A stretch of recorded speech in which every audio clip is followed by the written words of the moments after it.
Okay, तो let's continue. हम लोग क्या बात कर रहे थे? केमिकल बॉन्डिंग के वन शॉट की IMET based lecture. To the point, हर पॉइंट हम लोग डिस्कस करेंगे जो जिससे रिलेटेड आपको पास MCQ देखने को मिल सकता है। सबसे पहले तो हमने टॉपिक को देखा था। देखिए, केमिकल बॉन्डिंग का मतलब क्या होता है। केमिकल वर्ड केमिकल कंपाउंड के लिए इस्तेमाल किया गया है। जितना भी हम लोग एलिमेंट, मॉलिक्यूल, ये सारी चीज़ें देख रहे हैं, तो वो उनके अंदर जितना भी एटम है वो आपस में कंबाइंड है, जॉइंड है, अट्रैक्टेड है। वो एक बॉन्ड या फिर फोर्स की मदद से आपस में जुड़ा हुआ है। वो एक अट्रैक्टिव, कोई फिज़िकल फोर्स तो है नहीं वहाँ पे, ठीक है। एक अट्रैक्टिव फोर्स है जिसको हम लोग बॉन्डिंग कह रहे होते हैं। अब सॉलिड, लिक्विड और गैस, हर किसी के अंदर डिफरेंट तरीके की बॉन्ड पाया जाता है। किसी के अंदर बॉन्ड की स्ट्रेंथ ज़्यादा होगी जैसे सॉलिड के अंदर, किसी के अंदर बॉन्ड की स्ट्रेंथ कम होगी जैसे कि गैस के अंदर। अब जैसे हम लोग बात करें आयरन की, तो आयरन हमारे पास मेटल होता है, तो उसके अंदर जो एटम्स होंगे, आयरन क्या है? मेटल है, एक एलिमेंट है। उसके अंदर जो एटम्स होंगे उनमें भी कोई ना कोई अट्रैक्टिव फोर्स होगी जिन्होंने आयरन के एटम को आपस में कंबाइन करके रखा हुआ है। वो फोर्स कौन सी है? वो मेटालिक फोर्स है। मेटल्स के अंदर मेटालिक फोर्स होगी। जो सॉलिड, हमारे पास मेटल सॉलिड होते हैं जनरली, तो उनके अंदर मेटालिक फोर्स होती है। फिर हम बात करते हैं केमिकल बॉन्ड। अब देखिए, हमारे पास अगर आप IMET की बात करें तो उसके अंदर 2-3 टॉपिक्स गिवन है इस चैप्टर से, केमिकल बॉन्डिंग से। पहला आयोनिक बॉन्ड, उसके ऊपर फोकस करना। पढ़ा तो मैं आपको सब पढ़ेंगे हम सब, लेकिन ये जो मेन टॉपिक्स आपके सिलेबस में बिल्कुल मेंशन्ड है उसके ऊपर आपका फोकस होना चाहिए, जो कि केमिकल बॉन्डिंग में आयोनिक बॉन्ड है, कोवेलेंट बॉन्ड है, बॉन्ड पोलैरिटी एक टॉपिक है, और कौन सा? इलेक्ट्रोनेगेटिविटी। चलें, तो केमिकल बॉन्डिंग की अगर हम टाइप्स की बात करें तो एक बॉन्ड कौन सा है? एक बॉन्ड वो है जो मॉलिक्यूल के अंदर है, यानी कि मॉलिक्यूल में क्या है? एटम्स हैं। तो एटम और एटम जब आपस में कंबाइन होगा तो उसके अंदर इंट्रा मॉलिक्यूलर फोर्स होगी। इंट्रा का मतलब क्या है? अंदर। फॉर एग्जांपल हमारे पास H2O की एग्जांपल लेते हैं। H2O क्या है? एक मॉलिक्यूल है।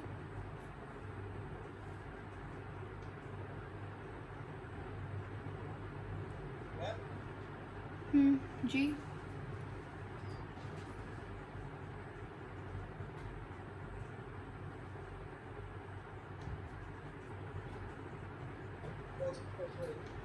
यस।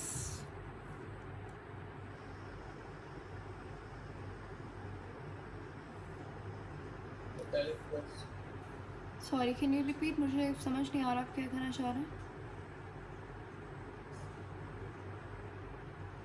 मेटल्स के दरमियान जो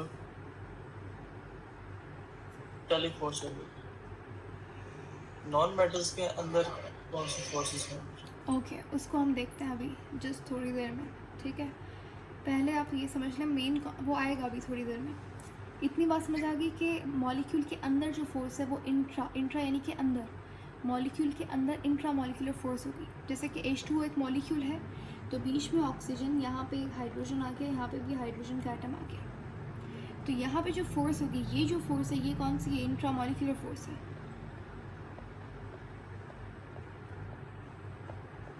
बॉन्डिंग, केमिकल बॉन्डिंग है। एग्जैक्टली, ठीक है।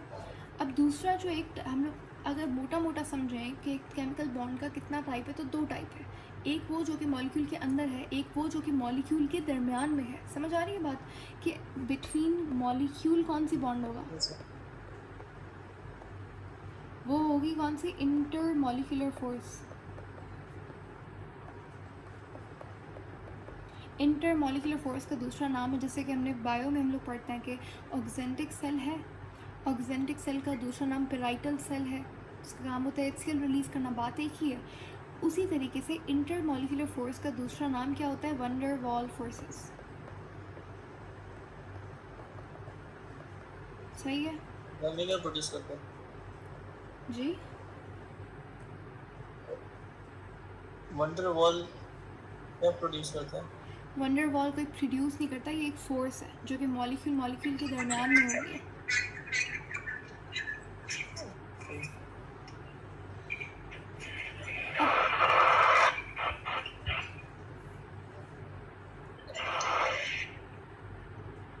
ओके, जैसा कि आप देखते हैं कि H2O के अंदर हमारे पास इंट्रा मॉलिक्यूलर फोर्स है, लेकिन अगर मैं बात करूँ ये एक H2O का मॉलिक्यूल है, ये एक H2O का मॉलिक्यूल, ये इतने बहुत सारे H2O के मॉलिक्यूल्स हैं, क्या हैं? इनके दरमियान में जो फोर्स होगी ना वो कौन सी फोर्स है? Intramolecular force. वो इंट्रा कैसे होगी? इंटर मॉलिक्यूलर फोर्स होगी वो। या फिर अगर आपको कन्फ्यूजन हो रही है इंट्रा और इंटर में, तो आप इसके लिए वन डर वाल फोर्स इस्तेमाल कर सकते हैं। तो मॉलिक्यूल के दरमियान में होगी वन डर वाल फोर्सेस, और मॉलिक्यूल के अंदर या फिर एटम के दरमियान में कौन सी फोर्सेस होंगी? Intra molecular forces. सही है? क्लियर? अब देखें, हमारे पास जो इंट्रा मॉलिक्यूलर फोर्सेस होती हैं उसके 3 टाइप्स होते हैं। अभी जिस ध्यान से आपको सुनना है, अगर आप पहली बार ये चैप्टर पढ़ रहे हैं तो just listen to me very carefully, आहिस्ता आहिस्ता सारी चीज़ें समझ आ जाएंगी आपको। हमारे पास जो अब इनके फर्दर टाइप्स हैं, वंडरबॉल के अपने टाइप्स हैं, इसके अपने टाइप्स हैं। हमें जो मेन पढ़ने हैं वो मैं आपको यहाँ पे लिखवा देती हूँ। देखें, जो इंट्रा मॉलिक्यूलर फोर्स है उसके अंदर हमारे पास 3 तरीके का टाइप होता है। देखें, अब कुछ एटम्स मेटल के होते हैं, कुछ एटम जो होगा वो नॉन मेटल होगा, ठीक है।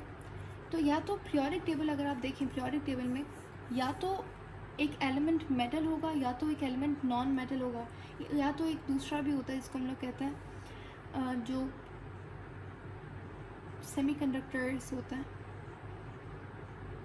एक होता है मेटल, एक होता है नॉन मेटल, उसके दरमियान वाले को क्या बोलते हैं? जो सेमीकंडक्टर्स होते हैं।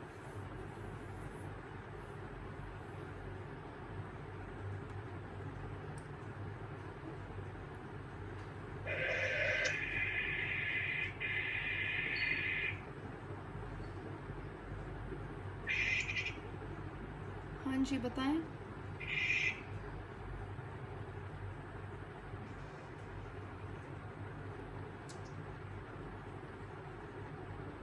मैं आपकी आवाज नहीं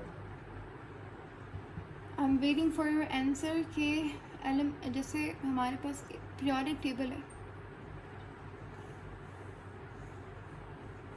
यस मैम। पीरियोडिक टेबल में एक तरफ मेटल्स होंगे ज़्यादातर, और एक तरफ ये भी सारा डी ब्लॉक भी मेटल होता है ऑलमोस्ट। ये क्या होंगे? ये नॉन मेटल्स होंगे। तो या तो एलिमेंट मेटल होगा या तो एलिमेंट नॉन मेटल होगा। एक बीच वाली चीज़ होती है, एक ग्रुप ऐसा होता है जो कि बीच में लाई करता है, ना तो वो मेटल होता है ना तो वो नॉन मेटल होता है, बीच में होता है। उनको हम क्या कहते हैं?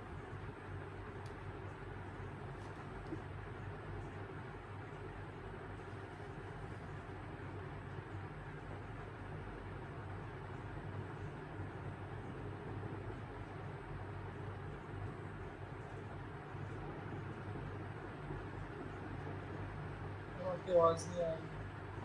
हाँ, क्योंकि मैं कुछ बोल नहीं रही। I am waiting for your answer. Ma'am क्या पूछा आपने? मैंने ये पूछा है कि मेटल और नॉन मेटल, ऐसा एक चीज़ पीरियोडिक टेबल में क्या होता है? मेटल होता है, नॉन मेटल होता है, लेकिन उसके दरमियान में चीज़ होती है ट्रांजिटिव। जो कि नहीं, ट्रांजिटिव तो ये वाले मेटल्स होते हैं। ये जो चीज़ है इसको ट्रांजिटिव मेटल कहते हैं। है तो ये मेटल ही, ये वो नहीं है।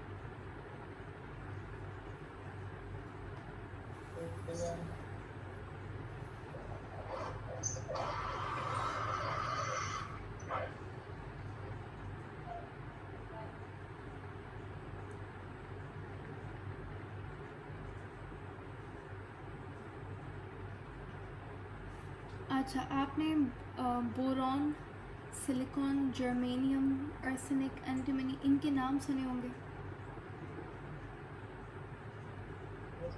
ठीक है। ये सब क्या है? ये मेटलॉइड्स हैं। तो हमारे पास पीरियोडिक टेबल में या तो मेटल्स होंगे या तो नॉन मेटल्स होंगे, लेकिन उनके दरमियान वाली चीज़ भी होती है, उसको मेटलॉइड बोलते हैं। अभी के लिए हमें फोकस करना है मेटल्स पे और नॉन मेटल्स पे। तो अब इतना समझें कि देखो, मेटल जो है, एटम जो है, एलिमेंट जो है, वो या तो मेटल होगा या तो नॉन मेटल होगा, ऐसा ही है।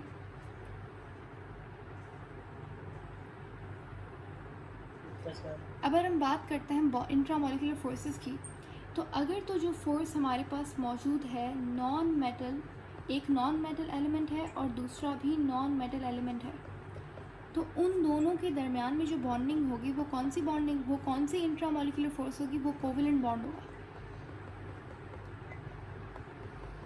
सही है। Yes ma'am. दूसरा हमारे पास होता है, एक होता है वो जो मेटल और नॉन मेटल के दरमियान में होगा। अब मैं आपको बहुत सिंपल करके समझा रही हूँ, थोड़ा सा दिमाग लगाएं और सोचें कि क्या यहाँ पे कहने की कोशिश की जा रही है कि नॉन मेटल के दरमियान में covalent bond, metal non metal के दरमियान में कौन सा बॉन्डिंग होगी,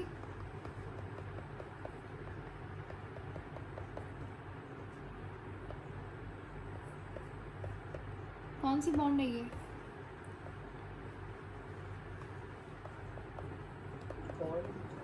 आयोनिक बॉन्ड। मेटल और नॉन मेटल के दरमियान में लिखा हुआ है ना, ये रहा आयोनिक बॉन्ड है। तीसरा कौन सा है, बाकी अब देखिए 3 ही कॉम्बिनेशन बन सकते हैं, या तो मेटल नॉन मेटल के साथ करेगा, या मेटल मेटल के साथ करेगा, या नॉन मेटल के साथ करेगा, ऐसा ही है।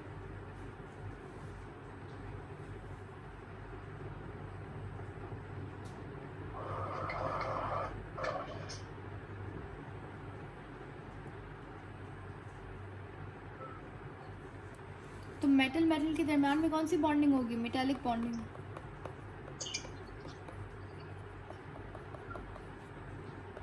क्लियर।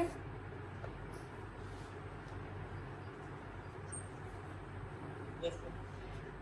तो ये तीनों की तीनों हमारे पास क्या है, ये इंट्रा मॉलिक्यूलर फोर्स की टाइप्स हैं। कौन कौन सी, कोवेलेंट बॉन्ड, आयोनिक बॉन्ड और मेटालिक बॉन्ड। ठीक है, अब हम इसको एक एक करके देखते हैं।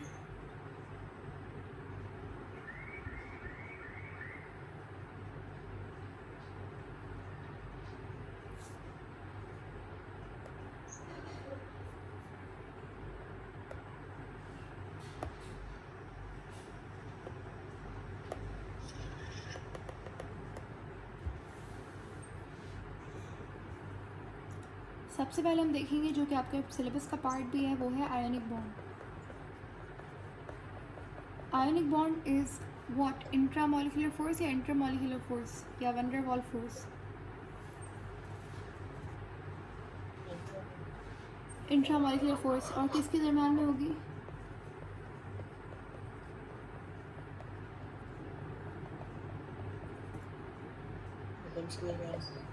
मेटल प्लस नॉन मेटल के दरमियान में होगी। आयोनिक बॉन्ड में क्या होता है, आयोनिक बॉन्ड में एक्सचेंज होता है,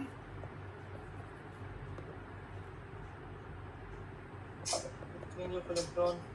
हाँ,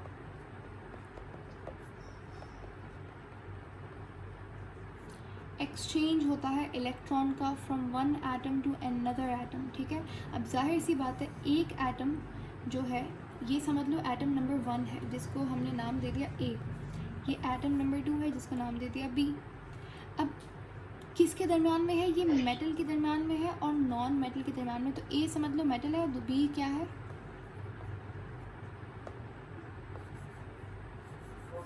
B नॉन मेटल है।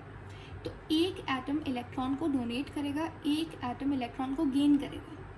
तो मेटल क्या करता है, इलेक्ट्रॉन को डोनेट करता है या गेन करता है,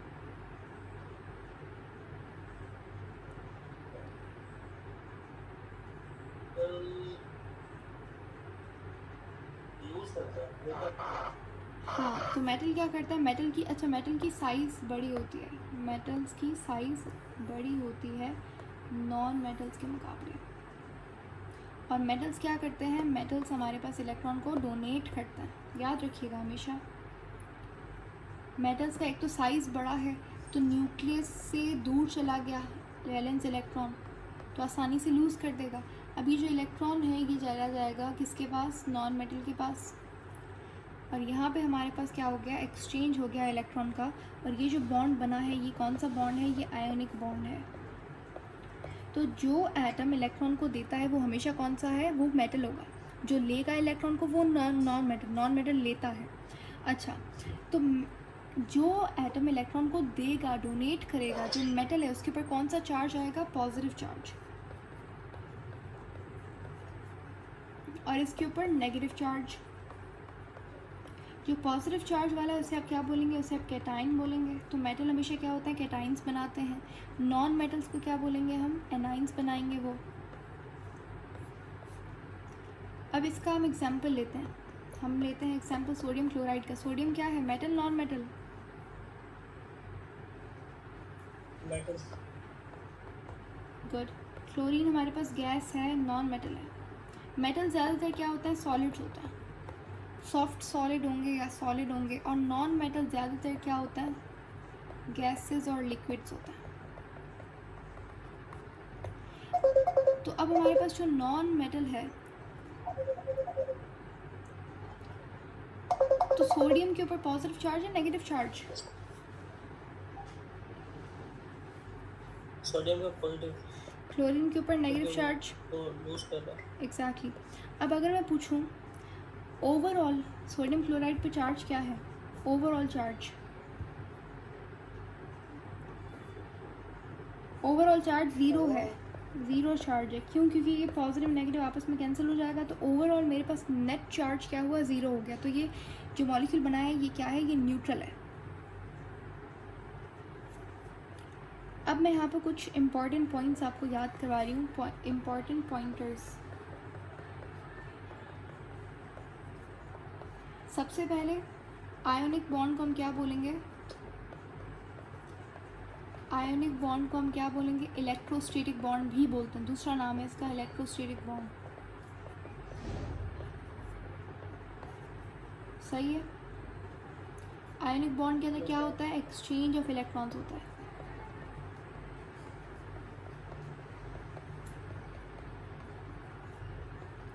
जो इलेक्ट्रॉन को डोनेट करेगा उसके ऊपर कौन सा चार्ज आएगा, प्लस। नहीं, जो डोनेट करेगा उसके ऊपर माइनस। जो डोनेट करेगा, जो बेचारा दे रहा है तो उसके ऊपर पॉजिटिव चार्ज है, जो ले रहा है उसके ऊपर नेगेटिव चार्ज होगा ना। किसके दरम्यान में होता है, मेटल और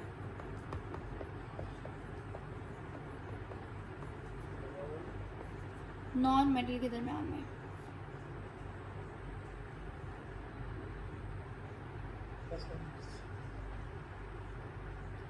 अच्छा, जो आयोनिक बॉन्ड है, सबसे स्ट्रॉन्गेस्ट इंटरमॉलिक्यूलर फोर्स कौन सी होती है, आयोनिक बॉन्ड। Sorry, intra. सबसे स्ट्रॉन्गेस्ट इंट्रामॉलिक्यूलर फोर्स कौन सी है, आयोनिक बॉन्ड। इसीलिए जो आयोनिक कंपाउंड्स होते हैं वो क्या होंगे, वो बहुत स्ट्रांग होते हैं। इसीलिए उनका जो मेल्टिंग पॉइंट है वो क्या होगा, हाई होगा। उनका मेल्टिंग पॉइंट हाई होगा, उनका बॉइलिंग पॉइंट भी हाई होगा।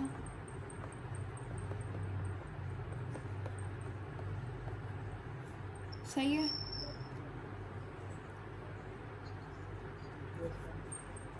उसके बाद वो लोग क्या होंगे, पानी में सॉल्युबल होंगे या इनसॉल्युबल होंगे,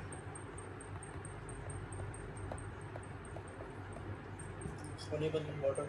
नमक का एग्जाम्पल लें, सोडियम क्लोराइड, नमक, टेबल सॉल्ट, सॉल्युबल होता है। हाँ, कुछ एक्सेप्शंस हैं, उसके अलावा सारा का सारा आयोनिक कंपाउंड क्या होता है, सॉल्युबल होता है पानी में।